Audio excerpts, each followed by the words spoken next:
If elections were to be held in this country today, William Samoei Ruto and his allies will definitely sweep the larger Mount Kenya region.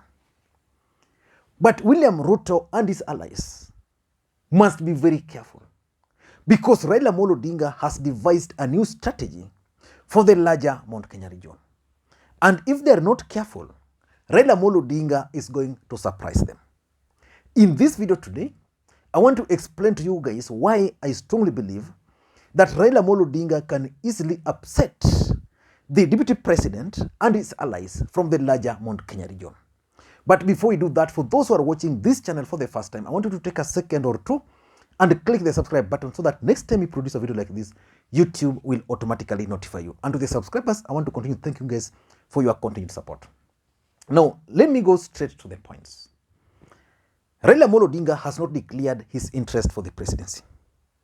William Samoei Ruto has already declared his interest for the presidency and has been campaigning for the last 4 years. We all know that in 2018, March, Raila Odinga and President Uhuru Kenyatta shocked the entire republic by entering into handshake. That handshake changed the politics of this country completely. But one man was wise enough, the Deputy President William Samoei Ruto. William Ruto read a sinister motive about that particular handshake. And he went ahead of President Uhuru Kenyatta and Raila Odinga and consolidated his strongholds. By that time, the Deputy President, or rather Jubilee Party, had two strongholds. That is the Kalenjin Nation, Rift Valley, and the Mount Kenya region. So the Deputy President has stamped his authority in that region. In fact, if elections were to be held today, he might even defeat President Uhuru Kenyatta. But a lot of things are changing. Number one, Raila Odinga is planning to run, though he has not declared. But Raila Odinga is lucky, unlike the Deputy President. Raila Odinga has never banked his bid on the larger Mount Kenya region. The Deputy President's bid for the presidency is actually anchored on the support of the larger Mount Kenya region. To an extent that today, if you remove Mount Kenya region from the Deputy President, he's finished. For Raila Odinga, he's only hoping to eat into the larger Mount Kenya region. Like if he can get 40%, 30%, Raila Odinga would be sorted. But Raila Odinga is also facing a challenge. The challenge he's facing is that he has not really consolidated his support base. And William Ruto has actually tried so much to also eat into his support base. But Raila Odinga is climbing the mountain. But he's facing a lot of challenges as he climbs the mountain. The challenges Raila Odinga is facing, before I get into his latest strategies, is that number one, there is perceived Jubilee failure. The truth of the matter is that Kenyans are very angry and are very bitter with Jubilee government. The Jubilee government has made life unbearable for most Kenyans. For example, today, fuel prices were increased to figures which really you can't understand. Personally, I don't understand why those figures can be increased to that level. They're saying that, for example, there was an increase of kind of 8 bob at the international level. But always they keep some amount of money there to caution for such kind of increase. But because of those mistakes by Jubilee government, the Jubilee government is very unpopular in the larger Mount Kenya region. Remember, most people in the larger Mount Kenya region depend on agriculture and they depend on business. So these are the sectors which have been affected the most. And because of Jubilee failures, it's very difficult for Raila Odinga, who is perceived to be part of government, to penetrate. The second challenge he's facing is the propaganda by Team Tanga Tanga against Uhuru Kenyatta. You know, Uhuru Kenyatta promised to support his deputy. But from all indications, Uhuru is not going to support his deputy. So that's a major challenge for the people who want to be seen to keep their promises. And William Ruto and his brigades have gone to the ground and convinced people that Ruto is being betrayed. And not just being betrayed, is being betrayed because of Raila Odinga.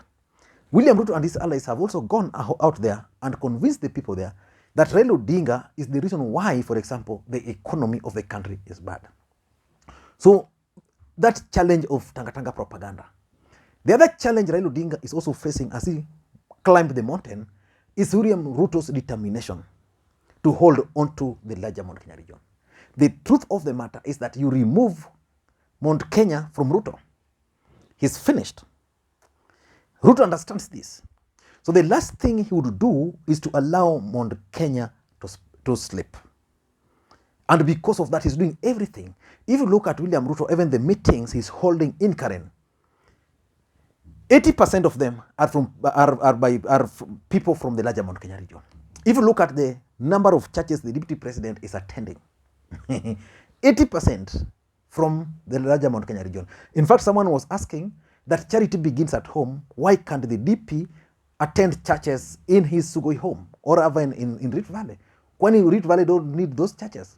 But the truth is the DP is determined to win or to retain the support from that region.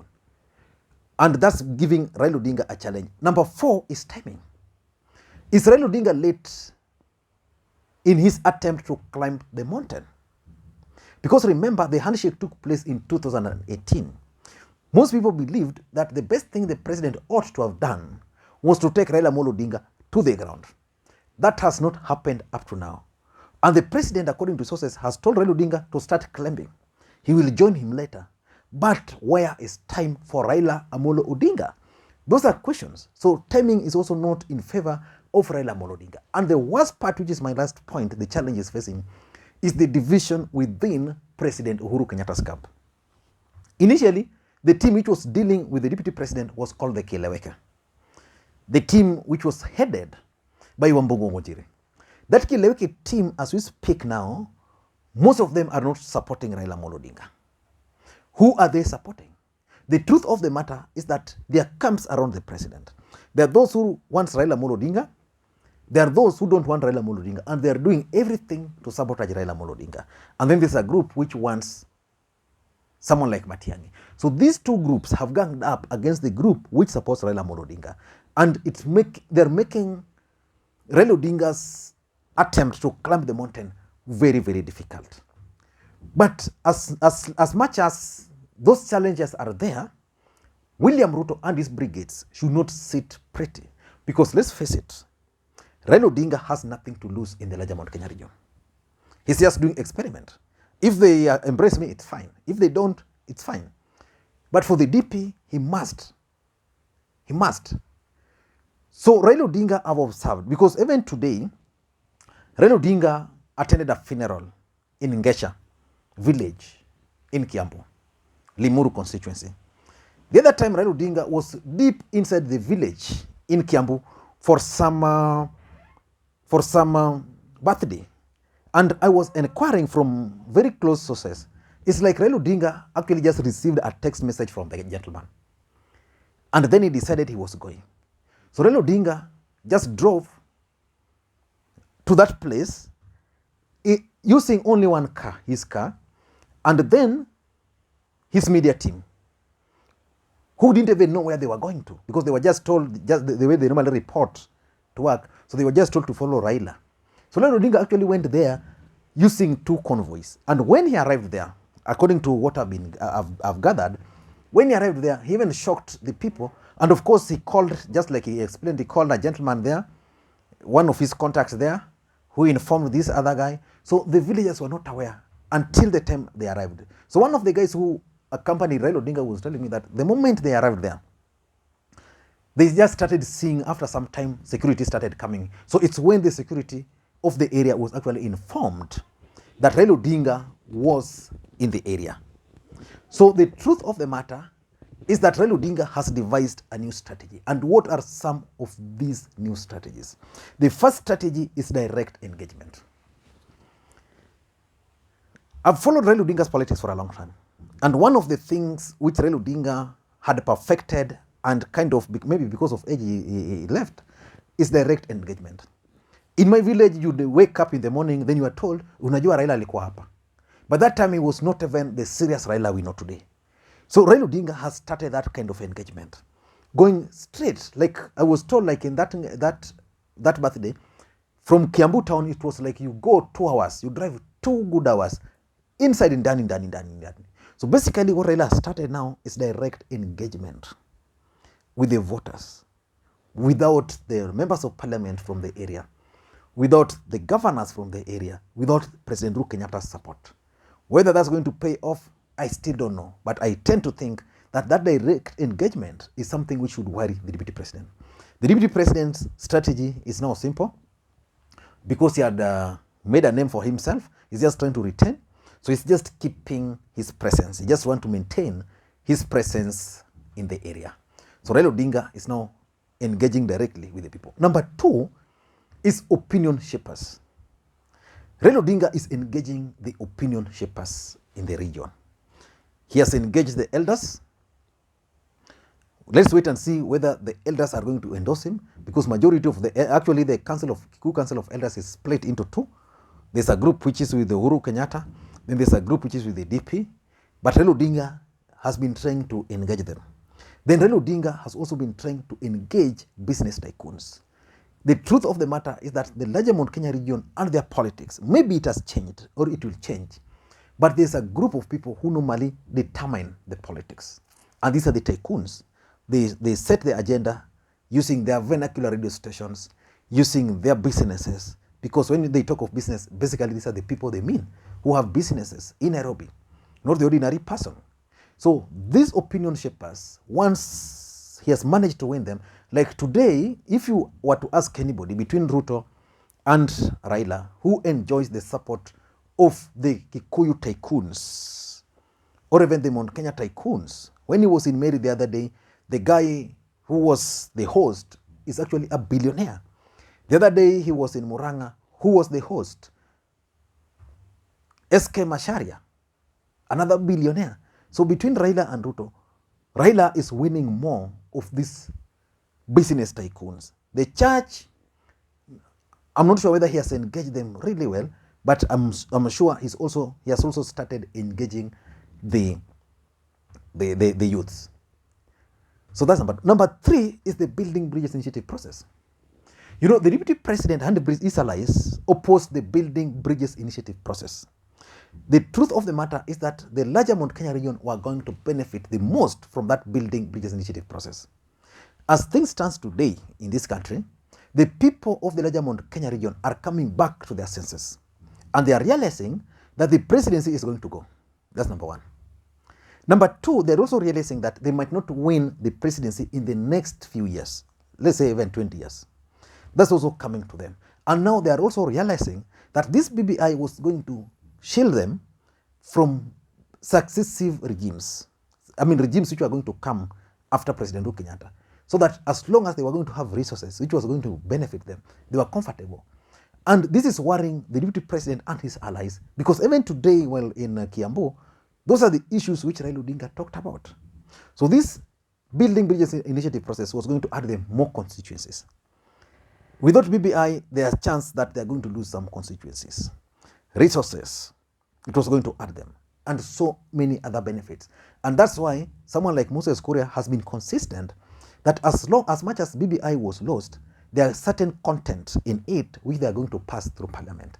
And his allies, and even the DP, has advised his team that they need the Building Bridges Initiative process. Again, this Building Bridges Initiative process was also going to help someone like the DP in distributing the leadership, so that he was not going to be cornered to have a running mate from the larger Mount Kenya region. He would even give them the prime minister, even Raila Odinga. So now that BBI is not there, the allies of the DP are finding it a bit difficult. Number 4 is the President Uhuru Kenyatta's endorsement. And on this, I was reading a post by a gentleman called Wahome Thuku on his Facebook page. You all know Wahome Thuku. I talk about him so much on this platform. Now, Wahome Thuku made an interesting post, which he was saying, Wahome Thuku was saying something in the morning. Where is it?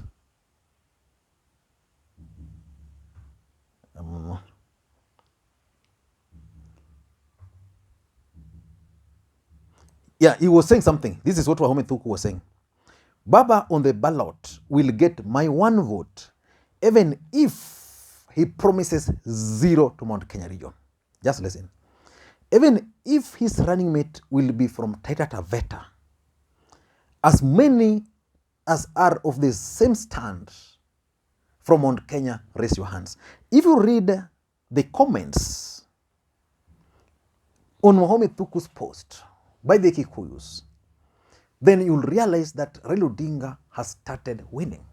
Now, these are the people who are standing with President Uhuru Kenyatta. I don't know one thing for sure, that if elections were to be held today and Uhuru Kenyatta endorses Raila Odinga, and Raila Odinga is pitted against the DP in the larger Mount Kenya region, I'm not sure whether those who are sticking with Uhuru Kenyatta will vote for Ruto. Those people who are sticking with President Uhuru Kenyatta will definitely shift and vote for Raila Odinga. And I want to ask you a question. As much as Uhuru Kenyatta has become unpopular the way you want people to believe, do you think Uhuru Kenyatta cannot persuade 30% of the people who voted for him to vote for him, to vote for Raila? So that Uhuru Kenyatta's endorsement is something which is worrying the DP, and the DP must be very careful.